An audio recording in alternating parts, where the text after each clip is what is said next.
Mister ದಾದಾ ಚೌಧರಿ, ವಿಶ್ವದ ಪರದೆ ಅಂದರೆ ವಿಶ್ವದ ವಿಶಾಲ ಪರದೆಯನ್ನು ನುಸುಳಿ ನಿನ್ನ ರೌಡಿ ಸಾಮ್ರಾಜ್ಯದಕ್ಕೆ ಕಿಚ್ಚು ಹಚ್ಚಿ ನಿನ್ನ ಕೆಚ್ಚೆದೆಯನ್ನು ತೀಳೋದಕ್ಕೆ ಸದಾ ಸಿದ್ಧ SI ಕರುಣ. ಬರೀ ಕೈಯಲ್ಲಿ ಬಂದಿದ್ದೀಯಾ? ಬರೀ ಕೈಯಲ್ಲಿ ಯುದ್ಧಕ್ಕೆ ಬಂದ್ರೆ ಬರೀ ಕಾಸು ಗತಿ ಇಲ್ಲದೆ ಎದ್ದು ಹೋಗ್ತೀಯಾ? ಹುಷಾರು. ದಾದಾ ಚೌಧರಿ, ನಿನ್ನಂತ ದೇಶದ್ರೋಹಿಗಳನ್ನು ಮಟ್ಟ ಹಾಕೋದಕ್ಕೆ, ನಿನ್ನಂತ ಕೊಲೆಗಾರರನ್ನ ಕೊಲ್ಲೋದಕ್ಕೆ ಕಾರಣನಾಗಿ ಬಂದು ನೀ ಸೃಷ್ಟಿಸಿದ ಯುದ್ಧ ಕಾಲದಲ್ಲಿ ಜಯ ಬೇಕೆಂದ ಭಾವಿಸಿ ನಿನ್ನ ಕೆಚ್ಚೆದಿನ ಸೀಳ್ತೀನಿ. ಅದೇ ನನ್ನ ಮೊದಲ ಗುರಿ. ಕರ್ಣ, ಈ ಕಂಡಂತೆ ಅದೇ ಕರ್ಣ ಅರ್ಜುನನ ಪಾಶುಪತ ಹಸ್ತದಿಂದ ಕೊಲೆಗೊಂಡ ಅನ್ನೋದನ್ನ ಮರಿಬೇಡ ಮಗನ.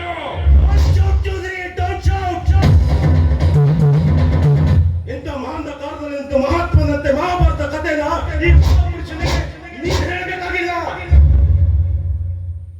ಕರುಣ, ನಾನು ಏನು ಅಂತ ನಿನಗೆ ಗೊತ್ತು. ಏನು ಅಂತ ನನಗೆ ಗೊತ್ತು. ನೋಡು, ನಾನು ಕೆಟ್ಟವನಕ್ಕ ಕೆಟ್ಟವ,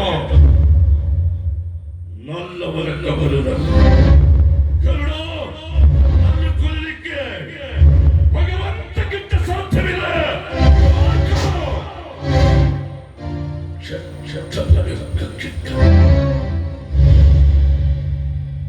ಮಿಸ್ಟರ್ ದಾದಾ ಚೌಧರಿ, ಈ ಸಾಮ್ರಾಜ್ಯವನ್ನ ಕಟ್ಟಿ ನೀನು ಕೆಟ್ಟ ಕೆಲಸ ಮಾಡಿ ಜನಕ್ಕೆ ಸೈ ಅನ್ಸ್ಕೊಂಡಿದ್ಯಾ? 10-14 ಜನ ಸಹಚರರನ್ನು ಇಟ್ಕೊಂಡು ಗೂಂಡಗಿರಿ ಮಾಡ್ತಾ ಇದೀಯಾ ನೀನು.